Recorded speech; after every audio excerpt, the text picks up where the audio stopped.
Yeah, they give you a new login every week. No, the login for Zoom actually is every week because it's an online course. So what tends to happen is they can't release the logins or the codes early, keeping in mind, anybody could register and obviously join.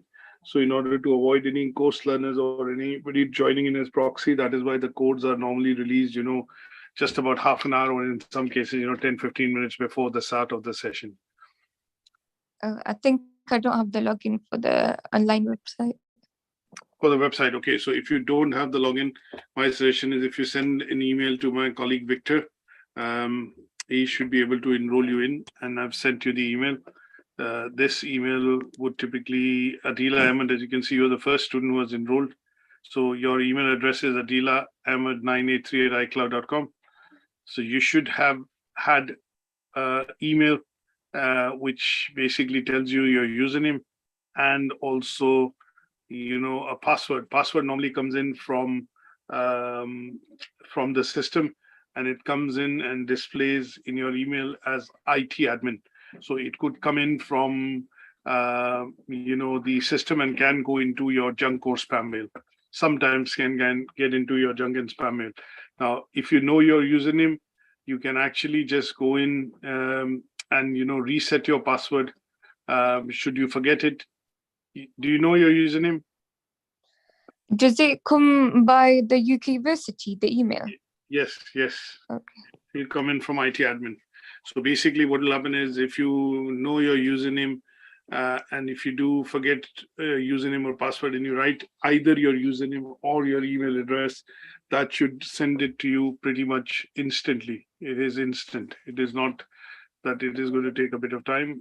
Let me just have a quick look to see what is your username.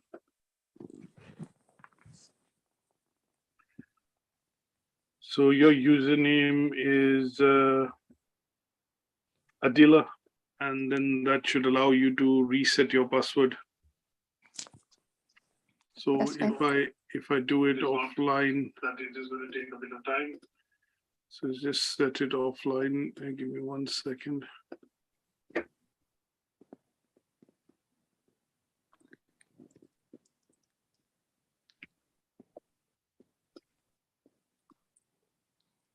So I will put a temporary password for you now, and then I'll WhatsApp it to you. So you can actually log in and then change it. This is case sensitive. Yeah, I've got it. Okay. Okay, thank you. So that's done. Okay, so I've got Farhana, Shabir, Shamrez, and Murtaza. Any questions, anybody at your end for the previous sessions?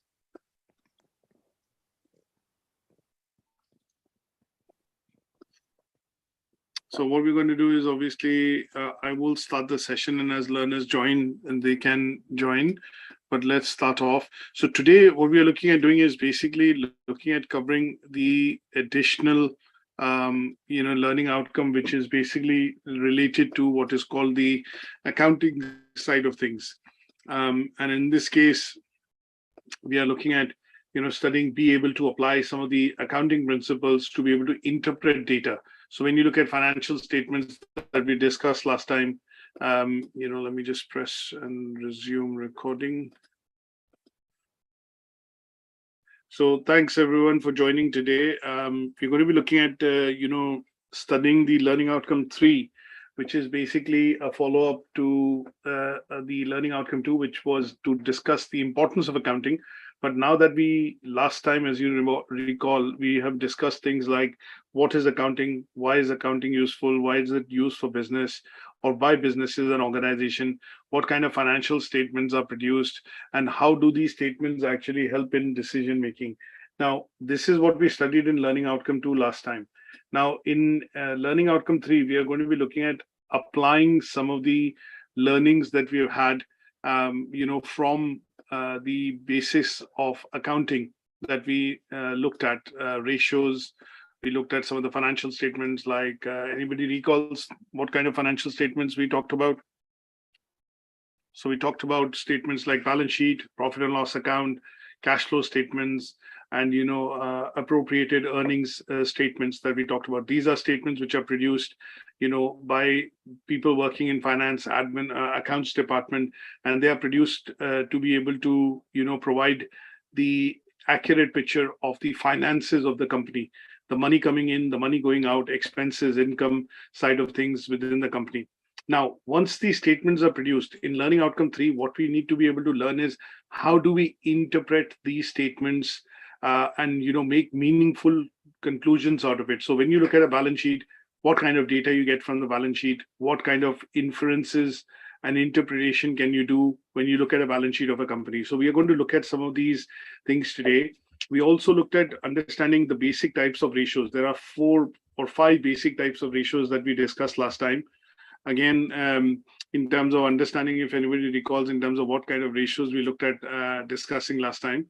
But when we looked at these ratios in particular, the idea was to try and understand the profitability ratio, the liquidity ratio.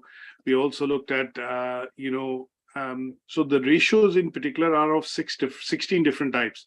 But when we talked about categorizing them and understanding them from a point of view of, what they do and how they are used for, we basically categorize them into, 5 types: liquidity, solvency, profitability, financial efficiency, and repayment capacity. So these ratios, how do we interpret data? Again, when we look at these ratios, how do we look at making use of these ratios that we discussed last time, and then use them for the purposes of interpreting, financial data about the company. That means looking at the bits which we would want to, understand when we get hold of these financial, statements. So what we want to be able to do is look at, is there enough money in the bank? Is there enough money to pay the wages? Is there enough business coming in terms of sales to be able to have income in the business or in the company for the month, for the quarter, for the year? And these are the bits that we are going to be looking at today in Learning Outcome 3. So it has 3 assessment criteria. We're going to be looking at how accounts are presented, specifically profit and loss account. We'll look at some of the basic ratios and analyze them with a bit of example, and then look at how do we use these ratios and the accounting information for making predictions. Sometimes when you look at companies, banks, and if they have to look at investments, shareholders. So for example, a company needs to look at making an investment into a new plant, or they are looking at buying lots of new machinery to be able to set up a new branch or a new location. Then in those cases, the company might need to inject cash into to be able to purchase that. And that sometimes is done by going to the market, by raising capital, which is done from the share market, by listing the company on the stock exchange. It could be done as a short-term loan from the bank. It could be going back to the investors to basically look at diluting the amount of equity in the company by saying that, okay, the investors can have a bit more share in terms of the percentage holding of the company, and in return they would give in the investment money required to make that investment to expand the business. And the company can also go in and obviously look at borrowing from the government. So there are various instruments from which this can happen. But in order to do so, what most banks and companies or organizations essentially which will provide the borrowing will want to look at would be some sort of forecasted statements. These forecasted statements or forecasts would be required for cash flow. How do they see the business bringing in money? How the sales are rising? What is the profitability? Is the profitability increasing? Is the retained earning or profits in the company increasing year on year? So sometimes accounts department has to look at providing what are called financial projections. And these projections are basically done for the financial statements, which basically look at producing forward-looking statements to say, this is how the condition of the business is. This is how the business is churning up revenue and increasing the turnover. And these statements, which are cash flow statements, working capital statements, profit and loss statements, and cash projection statements, which are drawn up for, say, 12 months, 18 months, 3 years, 5 years, would actually give some sort of an idea to the bank or the organization from which the company is looking at borrowing money that, yes, the business is stable. and the business is able to generate enough cash, is able to generate enough profit.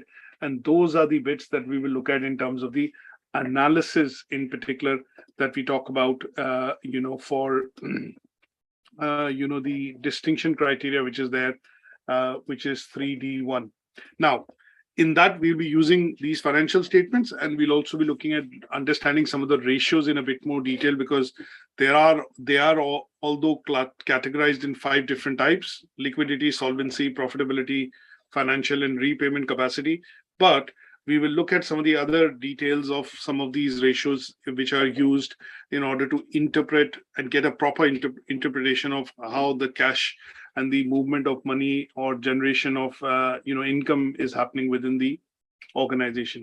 So all in all, a bit of a I would say an accounting related learning outcome.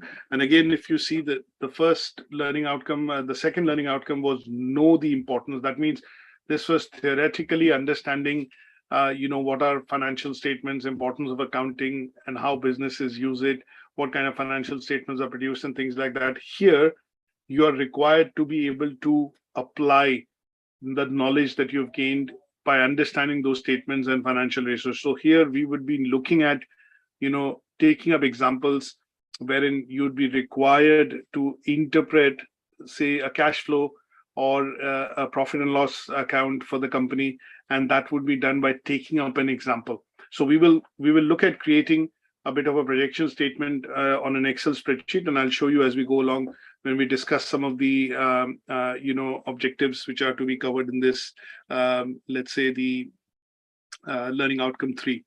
Now, let me switch you over to the PowerPoint slide. So here we are looking at today the 4th session, because learning outcome 1 was covered in part 1 and part 2. Then we did the 3rd session, which was know the importance of accounting. And now we are looking at the 4th session for this unit, which is primarily getting into a bit more details of how do we apply the key principles of accounting to present and interpret data. Now, some part of the slides that I'm looking at now showing would be primarily, focused on, just quickly recapping what we discussed in terms of the financial statements last time. So if you recall some of the financial statement, the first one that we talked about was balance sheet. Now, when we talk about balance sheet, if you remember, the balance sheet primarily had 2 sides, left and right side. And in the balance sheet, what we did was we discussed primarily, let's put it this way, there are some figures which come to the left, which is the assets, and there are some figures which come to the right, which is primarily liabilities and the equity. And that is how the balance sheet is typically prepared. So when we talk about the key elements of what financial data goes into the balance sheet, we talk about asset, income, equity, liability, and expenses. So these are the basic parts that we talk about when we are looking at, creating a balance sheet for the business. Now, when we look at creating accounts for the company, what we meant by that was if somebody recalls, I would want you to participate and obviously recall some of the bits that we discussed last time. When we look at the accounts which are prepared, accounts are prepared because it is a legal requirement for the company to be able to submit accounts at the end of their accounting cycle or the year.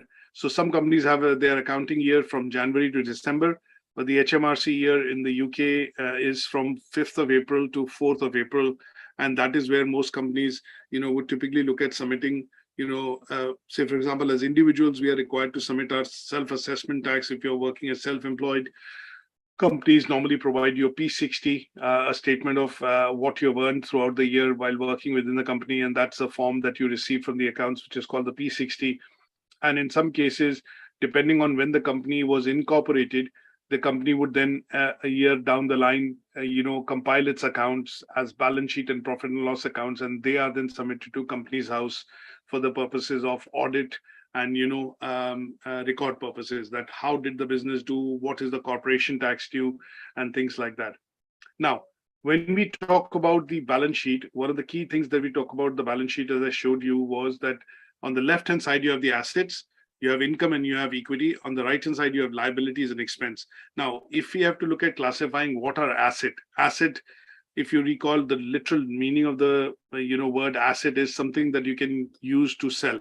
So when you can actually realize money in terms of selling something pretty much immediately, is would wherein the economic value of that good product service can be realized immediately to generate cash, that will be called as an asset. So for example, if a company has inventory in their warehouse, for example, farmers have wheat which has been produced, that wheat is inventory and that can be sold in the market immediately to realize cash. If you have cash at bank, you can withdraw that through a debit or a credit card.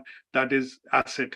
If you look at plant machinery or any sort of tangible product or service which the company has in their inventory or in their warehouse, that can be sold immediately in the market to be able to realize cash, and that would be termed as what is called asset.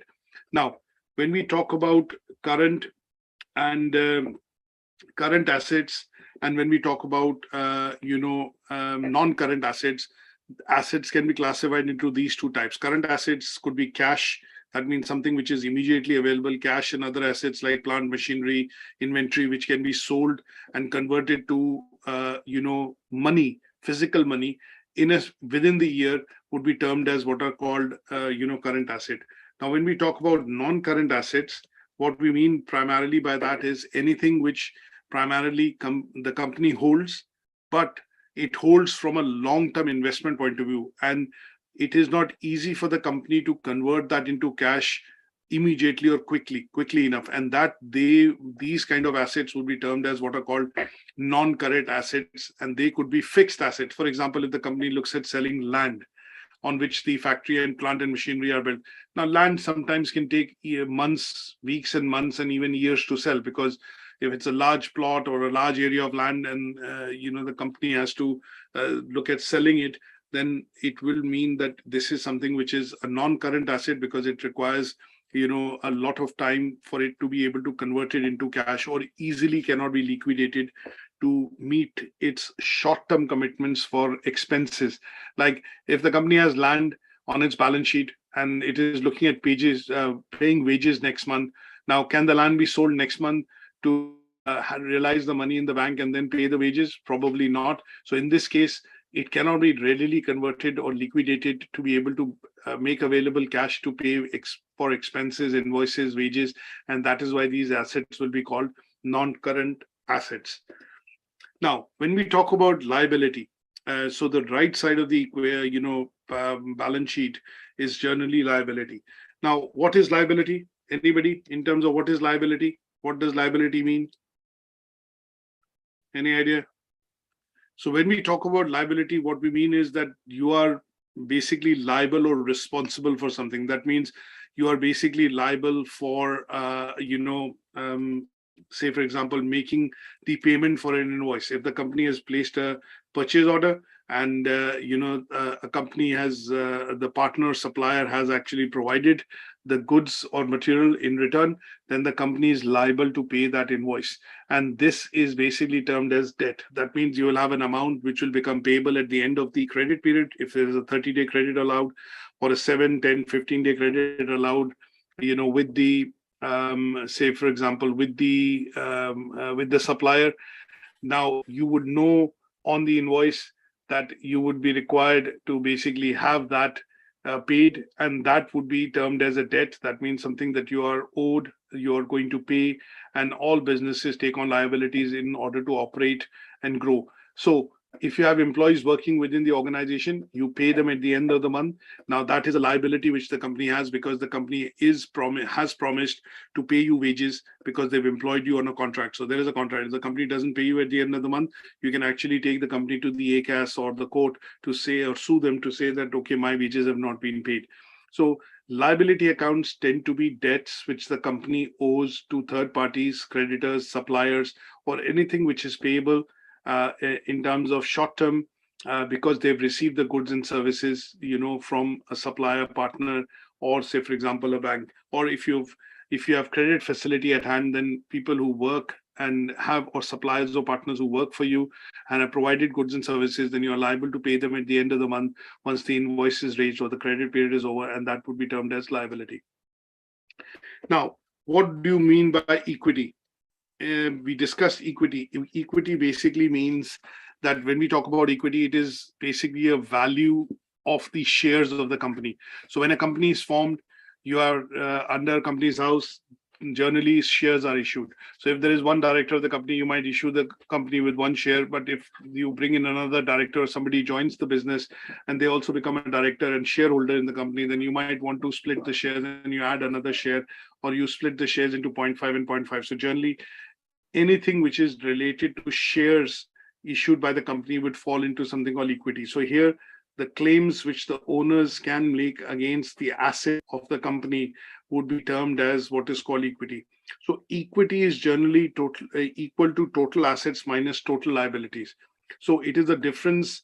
If the company is to be sold tomorrow by the owners, then what is the amount of money they would realize would be dependent on what are the assets and what are the liabilities. So things like if the office is owned by the company, if, say, for example, office premises is owned, as I mentioned, you have plant and equipment. So things like PCs, computers, photocopiers, they are all assets within the company. Now, if the company has liabilities, things like wages to be paid, invoices to be paid to their creditors or suppliers. So at the end of this, if the owner decides that I'm selling the business, and the business, in terms of he wants to find out what is the equity or the money that I'm going to make or take home as a net profit, would be the difference of asset and liabilities.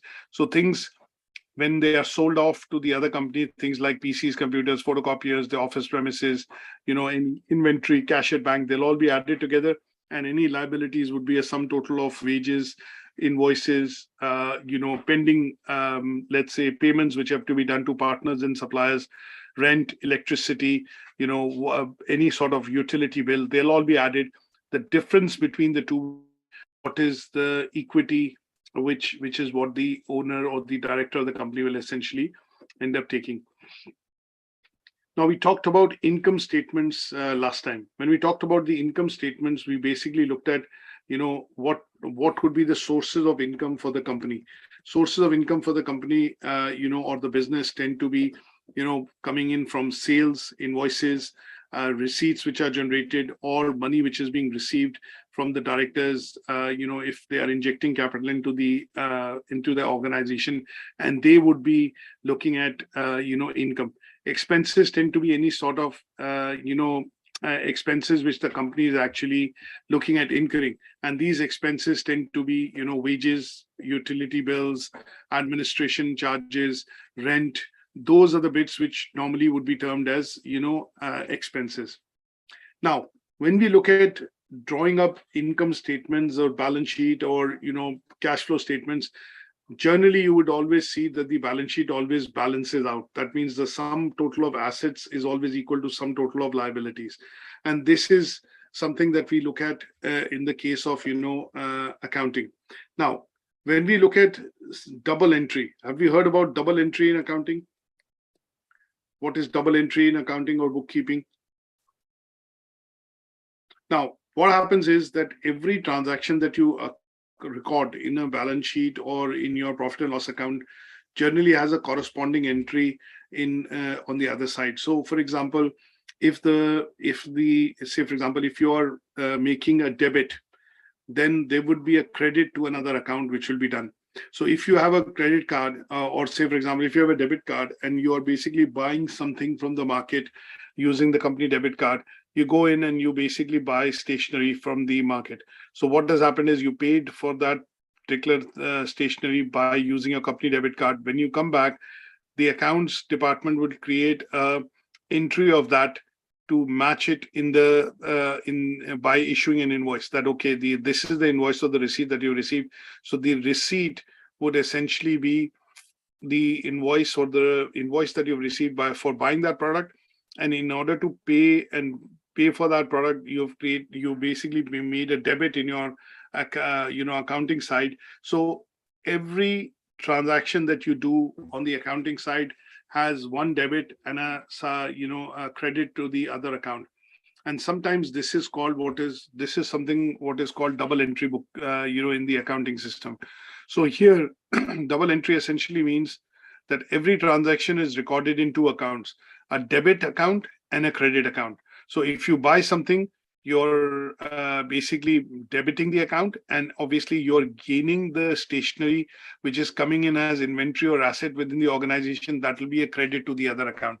So if a business takes out loan, say of £5,000, the cash that is coming into the account is debited to the debit side of the account, and then the liability, because that is a loan that you have taken, it is coming, the £5,000 is coming from the bank as a loan, that is being credited into your account. So it will show as positive plus 5,000.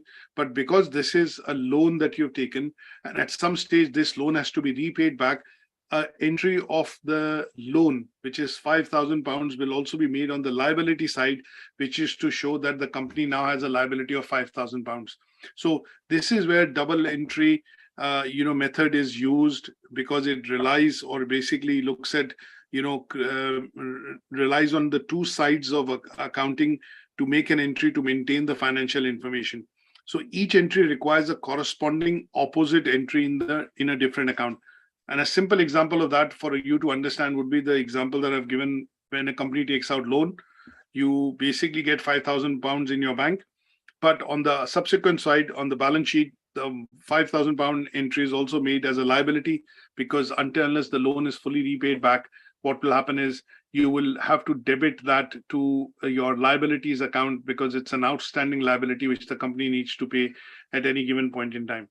So this is an important part that you need to understand, that double entry bookkeeping or double entry accounting is sometimes a method used to look at two-sided accounting of entry of financial information, because it needs to maintain a debit and a credit side of the things. And if an entry is made into the account, a corresponding entry is made into the debit or the credit account in order to balance it off. And that is why it is called double bookkeeping. Now, if you recall, some of the financial reports or statements that we discussed last time included statements like balance sheet, income statement, cash flow, and owner's equity. Now, what we want to be able to do is look at creating a simple statement of, how you would generate, let's say a income statement or a cash flow statement. And I would like to basically, do this as a bit of a practical exercise on an Excel spreadsheet. So what we're going to do is we're going to create a financial statement, which is primarily going to be, termed as a statement of accounts that you could do in the company. And this is how accountants or people working within the accounts and finance statements departments would essentially do. So let's look at a financial statement that we're going to look at creating. So if I just label this and make this slightly bigger so that you're all able to see. Now, what we're going to do is here we are going to write the descriptions, of the statement. And here we are going to mention the amounts or the, money which is going to be spent. Now, let's look at some of the expenses a business, actually incurs. So there would be expenses. So in this case, what I would do is basically list down the expenses first. So what are the expenses the business incurs? Like things like electricity. Let's look at rent, electricity, gas, water, telephone bill. You look at any sort of other expenses, taxi, any sort of other expenses, which basically mean, which could be miscellaneous. I'll class it as this come. And then we talk about income. So income, so expenses would also include, say, salaries. We would look at, say, for example, income coming in, which is from sales, from invoices, which the, the company is generating. We would also look at, where the money is coming in from into the bank. And this could be, from sources, which could be, say, overdraft. If the company has applied for it, it could come from loans. It could come from savings. It could be investment, which is being done, and these are various, I'm just thinking aloud. These are the various things on which you would look at, income and, basically expenses happening on the company side. Now, these are going to be done on a monthly basis. So what I'm going to do is basically look at a year. So if you were in the accounts department and you were looking at preparing an income statement, you would primarily look at preparing this, for the year. So if I put this on May, June, July, August, September, October, November, and December. So we are looking at preparing a statement primarily for 12 months. Now, assuming these are expenses, and what I'm going to do is slightly align them here, and these are, income. So rent, for example, the company pays say £1,000 rent, and the rent does not change across the, across the month, and that remains the same. And here, what we will do is do a total. Now, electricity expense can go up and down. So in winter months, obviously, the electricity bill is higher. So I'm just going to put, say, 155, 160, 165, and then it starts to decline as we start hitting summers. So, you will go down to 115, say 100, and say 95, 90. It could be the same, but generally just looking at some round figures, to look at, because these bills tend to be slightly, different. And then same could be, we put that for gas. Water could be, say, if the company is paying fixed water rates, it could be just £75, for every month. Telephone bills could vary. So I'm just going to put some random figures here. Telephone bills could vary essentially. So, it could be higher, lower, depending on how the company's sales are faring. And I'm just going to put some figures here.